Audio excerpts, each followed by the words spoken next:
The following BLTV program is brought to you by O'Flaherty Law. Please enjoy. Thanks for listening to the On Purpose Growth podcast. Let us know what you thought in the comment section. For more from On Purpose Growth, go to onpurposegrowth.com. Subscribe here at BLTV for all of our content, including the daily Learn About Law podcast, Seize Your Business, Making Real Estate Fun, and Logical Logistics podcast, brought to you by O'Flaherty Law. Thanks for listening. All right, everybody, welcome back to this episode of the On Purpose Growth podcast. I appreciate everybody tuning in again. And today I've got Claire Chandler from Talent Boost, and it's a leadership consulting business. And I'll let her explain really what that is, because what you probably think that is, you're labeling it something different. So she'll go into that. But what we're going to be talking about today is, growing and scaling a business is not easy. And you can make it easier than you think if you understand what those growing pains are that you get while you're scaling. So that's really what Claire here is an expert at. So we're going to be talking about that today. But Claire, why don't you give everybody a little introduction of yourself and your business, and then we'll dive right in. Sure. Sounds great. Thanks for having me. It's great to be here. So I am the president and founder of Talent Boost, as you mentioned. And a lot of people hear the term Talent Boost and immediately think, oh, she's a recruiter, right? And I do get those inquiries quite a bit. But actually what the business centers on is helping CEOs, founders, owners of businesses that are looking to scale, and help them do that in a less painful way, right? So reducing their growing pains, reducing their performance bottlenecks, and all of the things that kind of thwart that hunger and that ambition to grow. So that's kind of what I am focused on. I founded the business in 2013 after having spent most of my career in corporate America. Mm-hmm. And doing that after swearing I would never work in corporate, but never say that's never. Another right? Episode. That's another episode. That's another episode. Yeah. So I left in 2011. Felt my way around for a couple of years until I really sort of nailed down what my niche specialty would be, and formed Talent Boost in 2013. So I love that you talk about like bottlenecks, because in our business, in On Purpose Growth, it's all about bottlenecks in sales processes, sales systems, and whatnot. So when you think about the challenges that people have in growing and scaling those bottlenecks, what are those growing pains that people have that you're talking about? Yeah. And bottlenecks, you're right, can crop up anywhere from your sales pipeline, your leadership pipeline, your performance, and they're the types of things that if they cropped up overnight, they would be easier to spot and kind of knock out of the way. Right. But they don't. They tend to sneak in, build up, calcify, right, strengthen over time, and they become really, really difficult to manage. So companies sort of come to me with a variety of aches and pains, right? Companies that are looking to scale, and they show up as a variety of symptoms. It could be that one of the most often expressed symptoms that I see, or growing pains, are we lost another one of our top performers, and we're not quite sure why. Came out of the blue. This was somebody we thought was going to be with us forever, sort of a thing. So that's usually a big indicator. Another one is that their customers are not as satisfied as they had been. Perhaps they've lost a key customer. They're on the verge of losing a customer. They're seeing that the complaints from the customers are rising. So that's another big one. And it's also often it's always tied to money, right? So these are companies that are also saying, you know what? We're not where we thought we were going to be financially. We had a subpar month or quarter or year, and we can't quite pinpoint, who's to blame, right? And which of the employees, we have to sort of tweak. And that's often kind of a knee-jerk conclusion. Well, we just have all the wrong people. And you might not, but Right. that's a harder question to answer than just well, our customers are complaining, there's drama in the office, people aren't performing or innovating at the level we need. We must just not have the right people. And obviously you can't grow without the right people, but they may not be the ones that you think they are. What do you mean by that? So one of the things, so I said that most companies that I work with kind of come to me with these different symptoms, and some of them feel similar. And in a lot of cases, they are very unique to that company's situation, the point in their evolution. This could be a startup that's ready to mature a little bit and not be so management by chaos oriented and flying by the seat of their pants and making up the rules as they go, right? So that's kind of one growth point.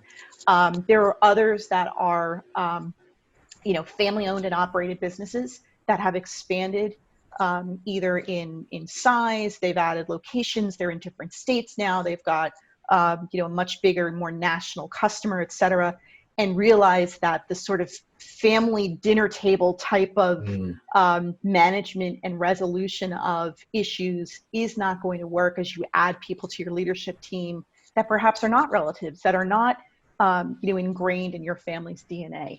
And then, of course, there are other companies that are, small to mid-size and growing, that are just looking to break out of where they are, grow a bit, serve different clients and all of that. So they come to me from a variety of places, feeling a variety of aches and pains. But I always start from the exact same point, which is to get really crystal clear on what your overall mission is. And it's very appropriate that the name of your podcast is On Purpose Growth, because mission and purpose are one and the same, right? Yep. If you follow Simon Sinek, he talks about it in terms of your why. And it's such a simple thing to overlook. And it is the most foundational thread of your company that you have to get right, that you have to get really, really clear. And it may evolve over time, but that is always where I start with any client, is to say, let's make absolute sure you know why you're in business to begin with, what it is that you're charged with, what you're chasing after, what the ultimate goal is. And you would be surprised how many people cannot articulate their mission. When you start that conversation, they're like, well, this is really basic stuff. Like, why are we starting here? And it's like, okay, big shot. Why don't you tell me, right? What your mission is. And then they struggle to articulate it. I have some clients that when we started working together, I can ask them on 3 different occasions, the CEO, mind you, what your mission is. And I get 3 different answers from the same person. And then I get others who will tell me in, glowing terms what they feel their mission or their purpose is. And they say it in front of their senior leadership team. And then I check for understanding with the leadership team, and they go, well, that's the first time we ever heard him say it like that. Yeah. Right. So it seems basic. It seems like such an easy question, but it's so fundamental and foundational, and people just glance right by that. And so until you get that right, you don't know who the right people are to be on your team. Just because they're superstars in a different industry and you've plucked them out, you've cherry picked them and you said, well, they're rock stars over there, they're going to be a rock star here, doesn't necessarily translate, right? So there's a huge difference between being the right talent, the ones that are going to fully absorb and embrace and buy into and contribute to your mission, and those who aren't. And until you know what that mission is, you can't validate who's the right talent. Yeah, and I think there's an underlying theme here or principle that says work on the problem and not the symptom. And a lot of times, a lot of times it's like, hey, let's take care of the symptom. We don't have the right people, whatever it may be, when in this specific area, we'll call it, it's, you're not, creating what you want because you haven't defined the problem being you're not clear on what your mission is. So Right. how can you take action to do anything? Right. And that is why, the transformation or the stabilization of these companies who are positioning for some growth or some scaling or some evolution has to start from the inside out. The leaders from the top down have to get this. They have to buy into it. They have to be able to convey it in genuine terms to their people. And then they have to find ways to help their people make a connection between the company's mission and what they are uniquely talented at, what they're passionate about, what drives them as individuals, right? Because if you can't make that connection, then you have only kind of gone part of the way. So that transformation, happens from the inside out. There's a positive in that, of course, because it sounds like that's a lot of work, and oftentimes it is. But because it's working from the inside out, you have a lot of control over how well or how poorly you kind of dig into that, get your sleeves rolled up, and really embrace and define and articulate and strategize around what that mission is. So it starts as a basic question. It sounds like this monumental task once you realize it's not as basic as you thought it was, but you have it within your control. I often say to clients, it's not about me coming in and crafting a mission for you. It's about me coming in and helping you see through your own forest and pulling out of you, what is that core DNA that makes you guys so special, so unique, so different from your competitors. Because until you can define that and articulate that and get everybody around you to embrace it, you're just going to keep stumbling along, and those aches and pains are going to continue. Yeah, it's in our world we just call that creating clarity, right? Not that specific thing, but the principle of clarity allows you to take purposeful action, right? And as being at one time in an employee of a company, not having that clarity, I could not connect what I was doing to the greater mission of the business. So yeah, I don't want to say I struggled, but I didn't struggle. The work was unfulfilling, right? And I didn't right. focus That's on exactly it. right. And you just named, and you just named the two key bookends. You said clarity and you said connection. Clarity, absolutely, around mission is that very first step that you have to get right, because you build everything else upon that, and you can only grow if your foundation is solid, right? And then it's the connection at that other end that that every individual employee, from the leadership on down to your frontline individual contributor, can see the connection between that overall company's mission, its purpose, its why, and my fit, my contribution. So regardless of what my role is, it's less about the bullets on the job description. It's more about what I do, whether it's building the strategy for the next 20 years or sorting and delivering the mail. It has an impact, a positive impact, on moving the company forward, in pursuit of its mission. So connection is extremely key. So clarity is foundational, but connection is what's going to help you embed that mission, find and keep and retain and empower the right people, and accelerate their performance. So when you have this, you're able to find the right people that may not have the specific skills to do the job, but have the desire to actually learn. Am I making sense, right? You are, yeah. So there's two I think valuable elements to having the right talent, right? Having the will and having the skill. Yeah.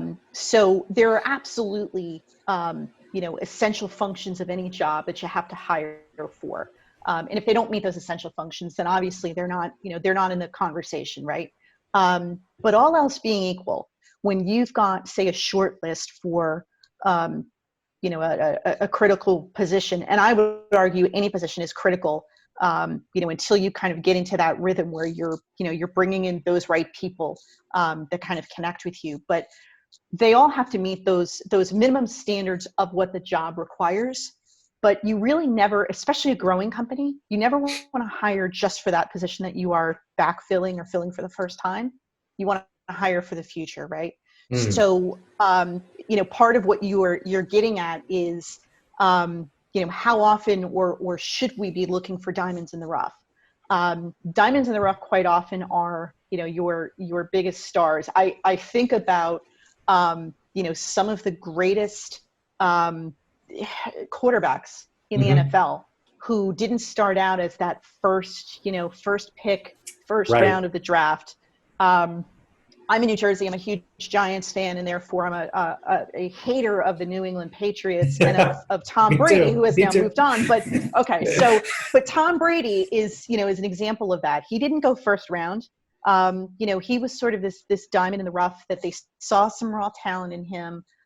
They put him behind, Bledsoe at the time. Yeah. Bledsoe, right? It was Bledsoe. Yep. So, to kind of groom him, and then he stepped up to be this superstar for that particular, dynasty. And it really pains me to even talk about him because I am such a Giants fan. But it is a great example of, you don't always. How often have we seen that the first round draft pick crashes and burns? Because here, that's a perfect example of, we're going to hire the superstar and put him into our system, and then scratch our heads and go, why didn't he thrive here? Exactly. Well, right? It's got to be a cultural fit. And I don't mean demographically. When I say cultural fit, I mean that superstar has to be the right talent for your culture, for your organization, for your vision for the future, for how you coach the team that surrounds that person. Otherwise, somebody who is, off the shelf, a superstar, is going to, not live up to your expectations, or at least has a very high probability of failure. So do you think that, or do you feel maybe sometimes when people are saying we don't have the right talent, they're missing some talent that they already have that they could be developing? Absolutely. So, here, and that's the other thing. When I get a company that says to me, we need you to come in, we need to grow, but we don't have any of the right people, I say, let's hold off on that conclusion, right? And let's do a little bit of digging first. And that's where that inside out, starting from mission clarity, is so important, because they, again, they think that they're clear on the mission, and then you do that work to kind of, bust apart their myth of clarity, and then, rebuild with them a crystal clear mission. Okay, so now we've got that in place. The senior leadership, the executive leadership, is completely bought in. We know that this is our mission. We embrace it. We understand it. Now let's reevaluate. Before we start adding to the team, let's evaluate who we have. Because the people, before you did that exercise, that work, that you said were A players, may in fact not be all the right people themselves. And the ones who had been put into the C player or B player buckets may in fact be, A players or B players, right? You won't know who's the right talent until you are absolutely dialed in on the type of company you're building, what you're really all about. And what's interesting is that mission becomes a bit of a GPS for you, not just about where you're going, but where people see themselves in their place in your company.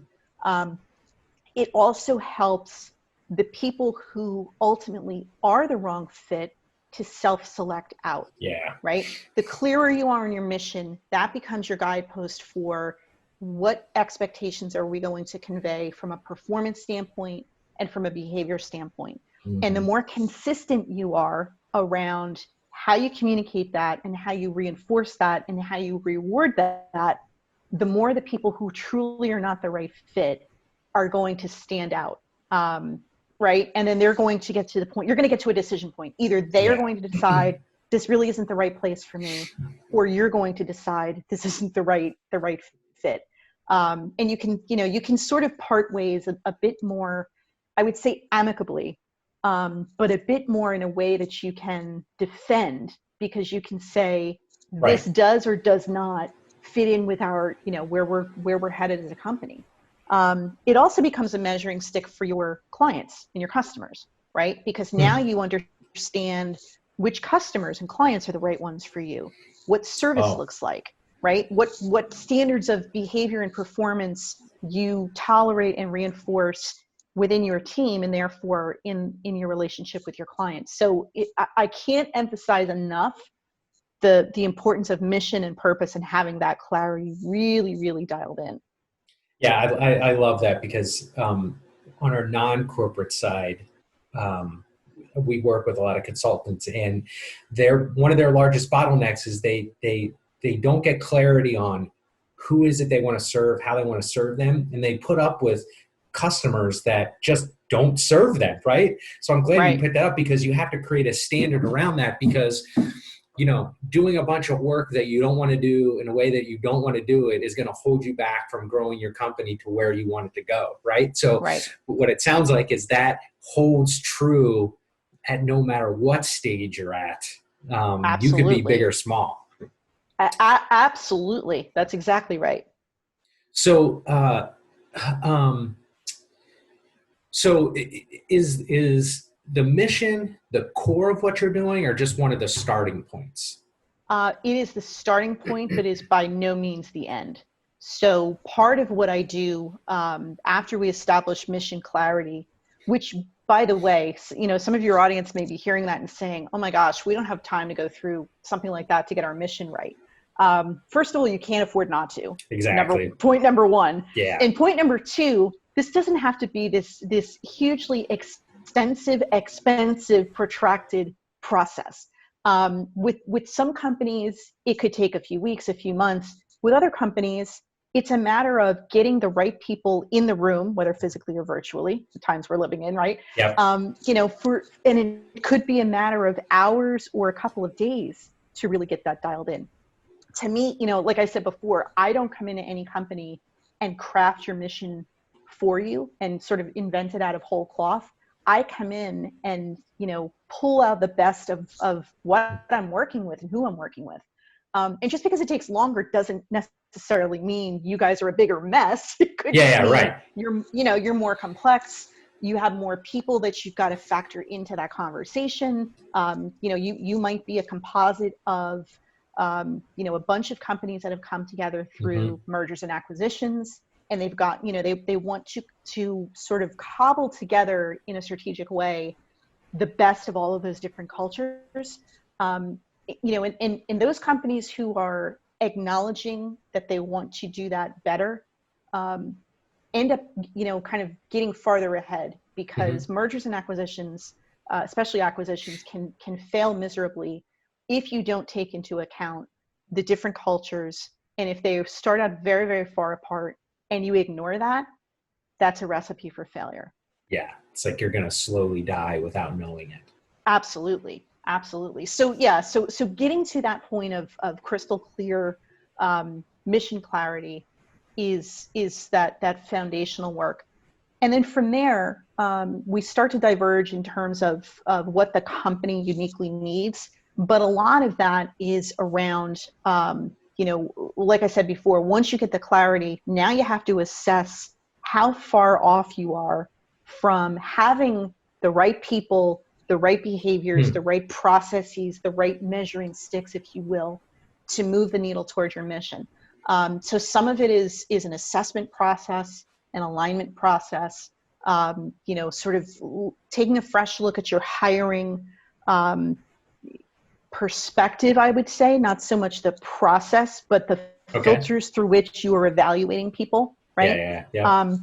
So there's a lot of that work as well. But basically what I do with all of my clients is get to that mission clarity, do some of that other groundwork to sort of assess where's the gap between what we say we need to achieve our mission, in terms of some of the fundamental skills and the technical skills, the soft skills, the behaviors, that DNA that you absolutely want to replicate, and what's the gap, and then help them build out a playbook that is unique to them, but is based on best practices, from my 25 plus, I hate admitting that, years of doing this kind of work, right?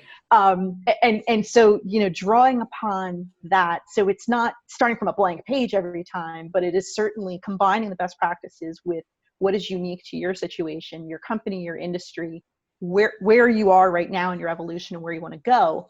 But giving people a playbook that they can now say, okay, I've got a very clear picture of what we're all about, how big the gaps are, what are the gaps that are unique to our situation, and how we go about filling them. Because it sounds like it's the recipe for effective action rather than just taking any action. There's some type of I don't want to say certainty, but there's some form of confidence when you're taking those actions. Is that right?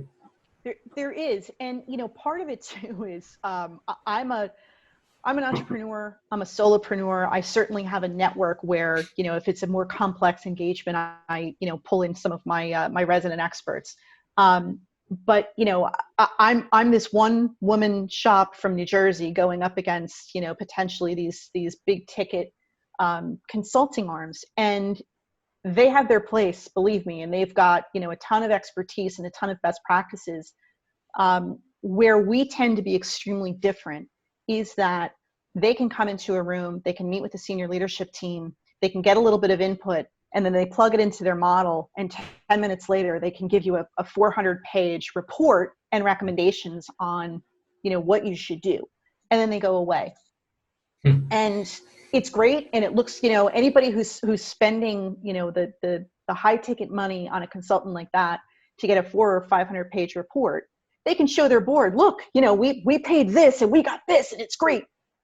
But what ends up happening is they put that book on a shelf because those people who helped, define what they should do next went away. And it's not that it's cookie cutter, but it's extremely daunting to be handed such a sizable book of proven best practice recommendations and frameworks you should apply, right? With me, it's a little bit more of, I don't want to say spoon feeding, but there's this gradual evolution that we work side by side to help them get to. And what ends up happening is once they sort of get to that next plateau, if you will, of mission clarity, of that gap analysis, and now they've got the playbook in hand, they are more confident, they're more competent, and they're better armed with very actionable steps they can take next. What that ends up doing, though, is it raises the level of their game, but it also opens up the doors to higher level challenges than they were facing before, right? Because now they're already maturing, they're evolving. Well, on that next plane, they've got, new challenges. And it might be around, okay, now we've changed out, a significant portion of our team. It doesn't happen all the time, but sometimes it does. Or, we've decided to kind of shift around how we communicate, where we communicate, what we communicate. And there's this sort of organizational change that's required for that. So I don't want to say a typical engagement because they are very unique to the client I'm serving. But more often than not, what happens is we come together, get you very clear on your mission, and help you tackle within, the first 30 days, what is the biggest growth pain? What is the biggest bottleneck standing in your way? Let's work together to resolve that. And then let's work, hand in hand over time. My goal is not to do a one and done project. I don't feel that it serves my clients best. I like to come in, get you crystal clear on what it is you're all about and why you're in existence, help you solve that first bottleneck, and then let's work alongside each other. Let's build this relationship where you don't feel like we did all this wonderful work and now I just gave you the keys, just left you to your own, to your own devices. So there's this ongoing coaching and advisory relationship that gets developed so that they always feel like they've got a sounding board, some additional guidance as they get into higher level challenges, and all that might require as they continue to grow. So is one of the, I'm going to read between the lines here, is one of the growing pains the fact that these companies don't have the proper foundation built and then built upon, so it gets harder. And one of the things you're helping them do is build those pieces to the foundation, so when you hit those new levels and challenges, it's easier? Is that? Yeah, I would say you read that quite right. The bigger the company, the longer they've been in existence, the more complex they get, Mm-hmm. the more complex the problems, right? And so sometimes that is true, that you're coming in, and their scale or their pivot point that they're at right now is not the first one they've seen, but maybe they didn't do the other previous ones thoroughly. So to your point, there are some cracks in the foundation. So you have to kind of peel back those layers and say, we don't want to revise history, but we also don't want to dismiss it. We want you to learn from that. And I often see that in startups that think that they've evolved to more of an adolescent stage, but really are still acting like a startup. They're managing by chaos. They don't really have the right infrastructure in place. Mm-hmm. Those sorts of things. The biggest thing that I see, especially for the companies that are trying to go it alone with their first pivot or their first scaling opportunity, is their reaction to setbacks. Everyone is going to have setbacks. Everyone is going to run into a brick wall, a bump in the road, call it what you want. If you've done this, this sort of pivoting and scaling and evolving and learning and changing multiple times, you get a little bit better with the setbacks, because you know that you may not know what they are, but you know that they're coming. Mm-hmm. An organization that is growing, maturing, changing significantly for the first time has a bigger challenge with how to deal with the setbacks. So it's part of why, and setbacks could be, they thought they had the buy-in of everybody, but there's this one fly in the ointment that, just kind of paid lip service to it, but they're a really good performer. What do we do with that? That's just one, example. Classic, yeah. And it's a classic example, Classic, right? yeah. And so it's part of why I like to build longer term engagements with my clients, because there are always going to be unforeseen challenges as they implement the actions that we've set about for them, as they start to implement the playbook, that we can't predict everything. And why is that? Because we're not employing robots, right? Exactly. We've got these uniquely genius human beings that we employ, but they come with unique challenges and they're unpredictable. So, that's part of why I always seek to build a longer term engagement and relationship, because you are going to come up against challenges and setbacks. You're also going to uncover different ideas that make you want to revisit portions of the playbook or the roadmap that you've designed. And rather than just starting over or just relying upon yourselves to be able to do that, again, it's having somebody come in who's invested in your success, but is not living in your forest, is a very key advisor and resource to have over a long term. Yeah, somebody to the way we describe it is not allow your own biases to get in your way, right? You can't see what you can't see, right? And there is a value to that, and there's no answer to well, what are you going to be able to see? Right? Well, I don't know, right? Like we need to develop this so I can learn. So that's interesting. So what else? What else haven't we talked about that's important in regards to the growing pains? I think for me, from my experience, not just with clients that I've worked with, but even myself as a business owner, we tend to think we're going to figure everything out on our own. And because of that, we all eventually need to lean on somebody else who's been there before, who kind of knows, how to get through the darkest portions of the forest in the right direction, right? Because especially if you're way in the middle of the forest, any direction could be the absolute wrong. There's 360 degrees and only 1 degree is going to get you out, right? Exactly. Do you really want to just guess, Yeah. I had a flashback to the movie Princess Bride with the rodents of unusual size. But anyway, if you haven't seen that, you gotta look for that. Yep. And I just totally lost my train of thought because I thought of Princess Bride.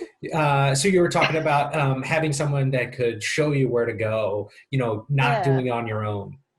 Yeah, and especially in the beginning, especially if it is your first pivot point or your first opportunity you're going to seize to scale. Leaders tend to wait a little bit too long to bring in the outside help, and it doesn't always have to be super time consuming or even super expensive. Sometimes all you need is that sounding board. I have CEOs and founders who have just tapped into me, for a couple of weeks or a month, just to say, you know what, I want to make sure my head is on straight, that I'm thinking of this properly. We often hear that the CEO lives a very lonely life professionally, right? Because they always feel like either I don't have anyone else on my team that I can talk to at a very strategic, visionary level. They're just not equipped for that. So that's sort of, myth one.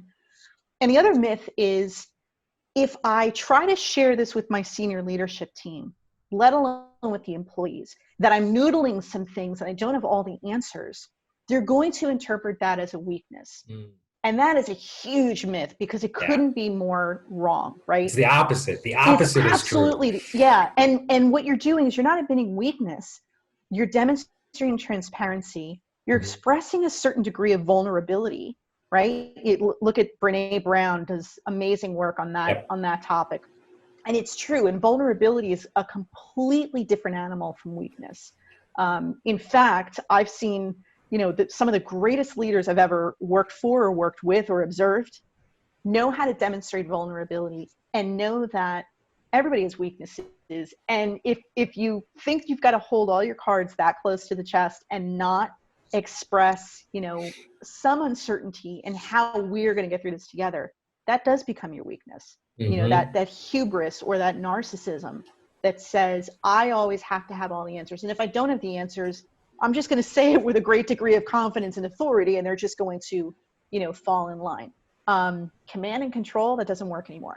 Yeah, no, not at all. And I might suggest too that there's even an in-between there of the, I don't want to call it fake it till you make it transparency, right? Yeah. And vulnerability that is as hurtful or challenging to the culture as the hubris and the narcissism of having all the answer, right? I've been in an experience like that, and I was like, God, like I can see like right through it, right? It drives people out of businesses.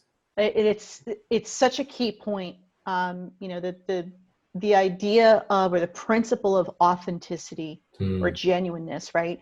And even going back to that, getting very clear in your mission, it has to be authentic to the company you're building, right? You can't just go in and say, okay, we're gonna kind of workshop, think tank this for a bit, and have somebody say, I was Googling great mission statements all night last night, and I've got my top 3. And it's like, okay, first of all, mission statement is not a mission, number one. Yeah. Right? They're very, very, very different. And number two, it's not a matter of, it's sort of like saying the difference between the best talent and the right talent. It's not about finding the best mission. It's about finding the right mission, what is truly core to who you guys are, what you're going to be all about, and what's the quest that you are uniquely on. And so authenticity of mission and of message is hugely important, as it is, with the leaders that are trying to, take up that charge. I talked to some leaders about, working with them either individually or in groups about, the importance of inspiring and motivating your employees. And invariably they say, well, that's not, I'm not really an inspirational type of a leader. I'm not charismatic. I'm not this, I'm not that. And those are the people that I like to work with, because first of all, they've got a degree of humility that, give me a humble leader over a narcissistic leader any day of the week, because you can work with them, right? And I always say to them, don't discount yourself. Charismatic does not necessarily mean inspiring, and every leader has it within them to inspire their people. The more self-aware they are, and the more authentic they are to, to their true voice. And that sounds a little bit woo, and it sounds a little bit like, an art, not a science. And it is an art. But the key is, you have to tap into the natural way that you kind of see the world and what drives you and your behavioral style and all those sorts of things. But don't fight those, embrace those. You might be more soft spoken, you might be more introverted, you might be shy or what have you. But you just want to amp up your self-awareness, and you want to be very genuine. The worst thing you can do, and you said fake it till you make it, and I 100% agree. It's not a mentality you want to embrace. The worst thing leaders can do is see the role of leader as a costume they have to put on, right? As a role that they play versus an obligation. And it's really a calling, right? If you aspire to leadership, or you're sort of drafted into leadership, you want to go into it from that right perspective, saying, I've got a duty, I've got an obligation to give my people that are trying to follow my example every opportunity to succeed, because it benefits no one if they fail. Oh gosh, the failure becomes a ripple effect, right? Oh, absolutely. I love this because I think what I hear you saying is, like, for the mission and that there's an essence to it that you have to tap. This is not something you Google and find, Right. because the answer is internal, not external. Right. And one of the ways we describe, we don't have people put together a mission, but I think attached to that is how you differentiate yourself out in the marketplace. You can stop saying that you're better than other people, and you can clearly communicate why your potential prospects and customers want to work with you. Right.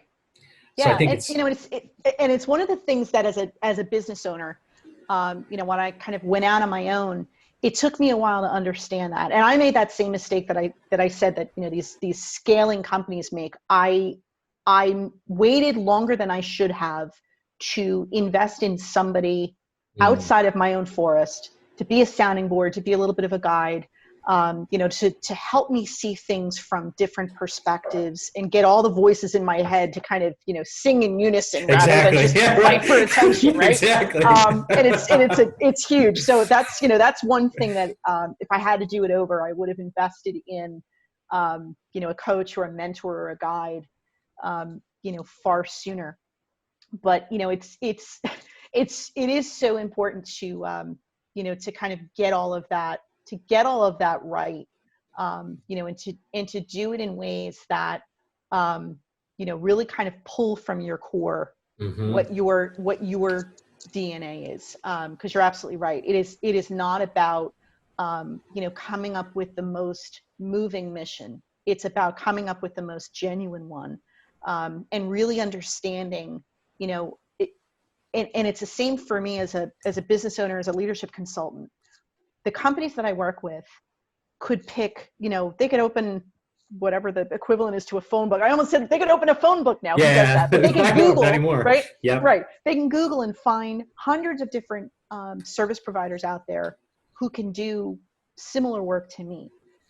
So as you said, my unique selling proposition is not I'm better, or I'm, that higher value for money or any of that stuff. It's, if you could get, this service from anybody, who are you going to mesh with the best, right? I worked in corporate America long enough to know what works there and what doesn't, and how they can get out of their own way. And I also worked there long enough to know that I didn't quite fit well into the corporate box, right? I was a bit too goofy. My walk was a little too happy. I had this internal monologue going the entire time I was, in corporate. And it doesn't work for everybody. So again, it's kind of the difference between, do you want the best consultant or the right consultant? Do you want the best employee or the right employee? Do you want the best customer, whatever that looks like, or the right customers that are going to help you, fulfill what your mission is? So it's important for any business owner, from a solopreneur to a global behemoth, to really understand what they are uniquely about, what they're uniquely pursuing, and what their unique quest is. Yeah, that's great. And I love that you not only are helping other companies do this, you've done it for yourself, right? Yeah. And that says a lot, right? Because there's a lot of people out there that maybe call it academic or book knowledge that are out there trying to apply things, but to really serve somebody, in my opinion, really serve somebody, you apply it yourself, and then you go show them how to do it. So I appreciate you on that. Well, I appreciate your time. This is a great conversation. I know it's going to help a lot of people who are listening or watching. So how can they get a hold of you? How can they find you when they're watching and listening to this? Sure. The best way to find me is my website, which is clairechandler.net. There's a lot of resources on there. There's some really good free resources that people can download and start to apply to their businesses immediately, and get some value out of that. And you can see more of my podcasts that I've had the opportunity to be on, read some of the articles I've written. And if you want to get in touch with me, there's a variety of ways to schedule some time. Cool. And anybody either watching or listening to this, if you didn't write that down, don't worry. It's going to be posted wherever this has been published, whether you can, you're viewing it or listening to it. So we'll have that there. You'll be able to get a hold of Claire. So, I appreciate everybody tuning in. And Claire, again, I'm grateful you came on, and it was a great conversation. And, I know people are going to get a lot out of this. So thank you. Thank you. I had a great time. I really enjoyed our conversation. Cool. Well, thanks everybody again, and we'll see you on the next episode of the On Purpose Growth podcast. Take care. The following BLTV program is brought to you by O'Flaherty Law. Please enjoy.